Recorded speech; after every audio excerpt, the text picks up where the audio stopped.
common factor which unites all dog lovers is a desire for more years in our loved ones' lives and more life in their years. These values, termed lifespan and health span, are priceless. Now, to optimize our pets' health, we must learn how our actions influence their minds and bodies. And to prolong life, we must understand the processes involved in aging. Now, there are two theories explaining why animals age and ultimately die. The developmental theory suggests that aging is genetically pre-programmed. And this genetic theory of aging explains the strong link between lifespan and breed. Now, this British study collected data from over 100,000 dogs. The lifespan gold medal went to the miniature poodle at 14 years. Silver went to bearded collies, and border collies won bronze.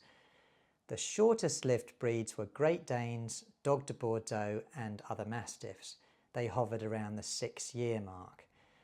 Mixed breed dogs lived on average 1 year longer than pure breed dogs, but this might be explained at least in part by the fact that hybrid dogs often possess genes from durable breeds like the poodle. Now, I have a personal weakness for golden retrievers. My first pet was a Goldie and she lived to the ripe old age of 14. Life expectancy forecasting for Goldies varies between countries. For example, studies using British databases report an average lifespan of 12.5, putting them neck and neck with Labrador retrievers. But studies from US databases list an average Goldie lifespan of only 9 years. So it seems lifespan might depend not just on breed, but where you live. The second theory of aging, termed the free radical theory, has been around since the 1950s. If we think of our bodies as engines, the bigger we are, the more fuel we burn. And the more fuel we burn, the more fumes we generate. And it's those fumes that do the damage. This explains why dogs with big engines like Great Danes and Mastiffs live shorter lives than dogs with smaller engines like miniature poodles and papillons. Now, the free radical theory also explains why a highly effective way to prolong an animal's life is to reduce their fuel intake. The target for reduced fuel intake is a protein complex called mTOR. It lives in animal cells, it plays a critical role in aging, and its role in cancer development and neurodegeneration is well established. This makes mTOR the #1 target in the quest for longer, healthier lives.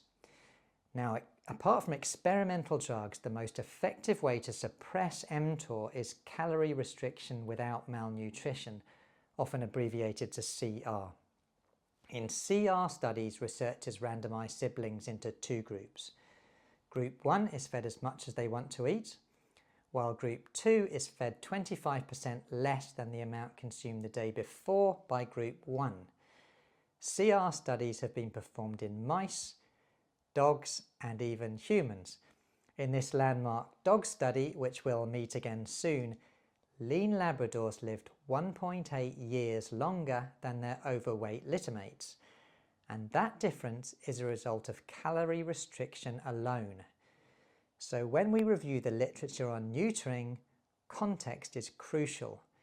We can only make sense of published studies by acknowledging the proven link between body fat, chronic disease and lifespan. Now, life expectancy for people living in some countries is longer than it is in other countries because average life expectancy within a country is influenced by infant mortality rates. And these are higher in some countries than others. Now, might a similar dynamic affect dogs? In other words, could the premature death of young purebred dogs affect the average lifespan of some breeds? For instance, I just described a British study which found that the average life expectancy for Dog de Bordeaux was less than 6 years. But it's possible that this alarmingly short lifespan isn't purely caused by mature French Mastiffs failing to reach old age. In another British study, aggression was listed as a contributing cause of death for all French Mastiffs who died under 3 years old, as well as 9 out of 10 Rottweilers and 8 out of 10 Bull Terriers. Now, what do these studies that reviewed the cause of death in young dogs tell us about the impact of neutering on aggression? Well, these two studies offer a surprising answer. They reviewed hospital records from young dogs attending primary care practices in the UK and Australia and found that neutered dogs were nearly twice as likely to have an undesirable behaviour listed as their cause of death.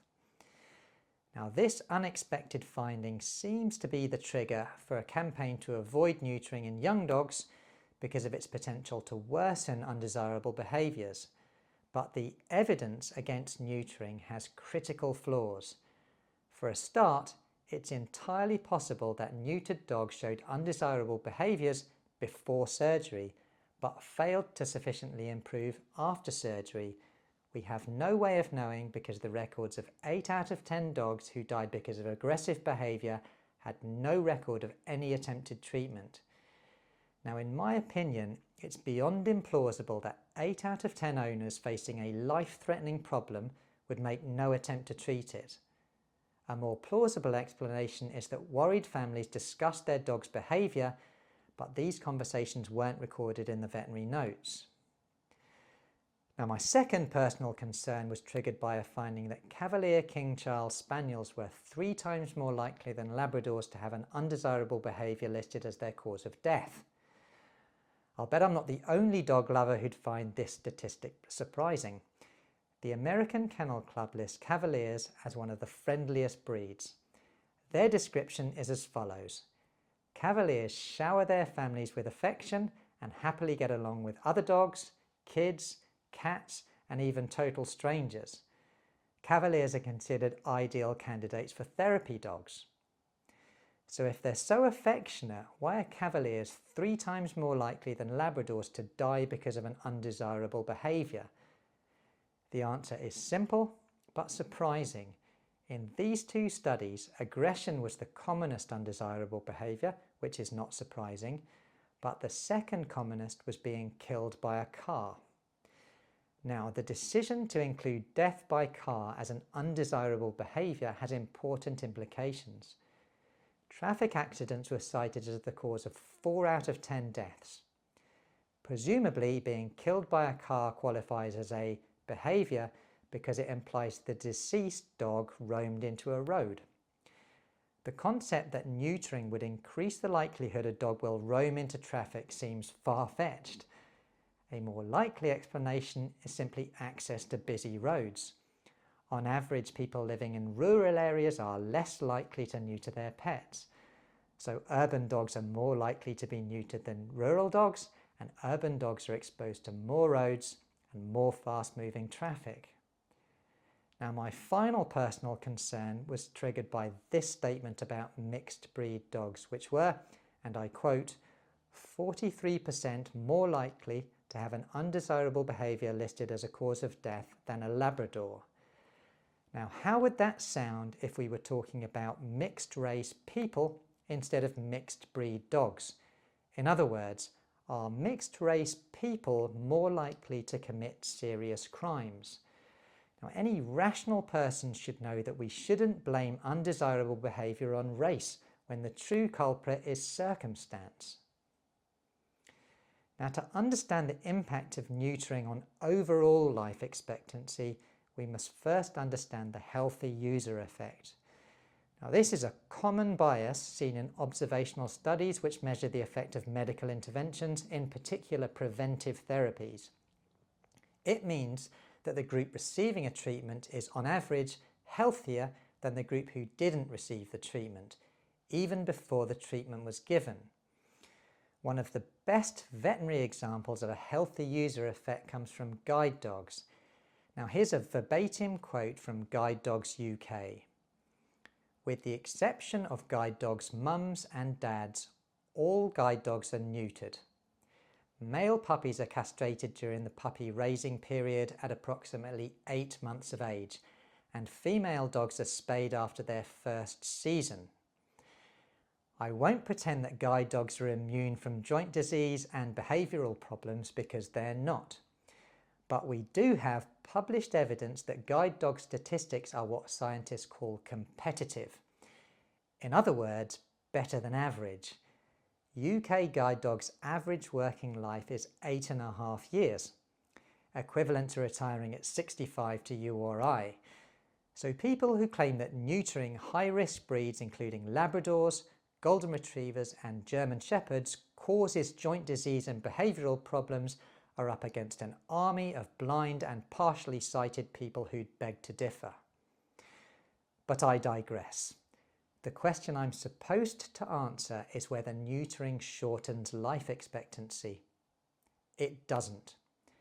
Neutered dogs live on average 1 to 2 years longer than entire dogs. But this statistic doesn't imply that neutering causes improved longevity. Guide dogs are neutered, but their durability can be attributed to careful selection of low-risk breeding stock, regular health checks, and charities with the financial means to treat illness and injury.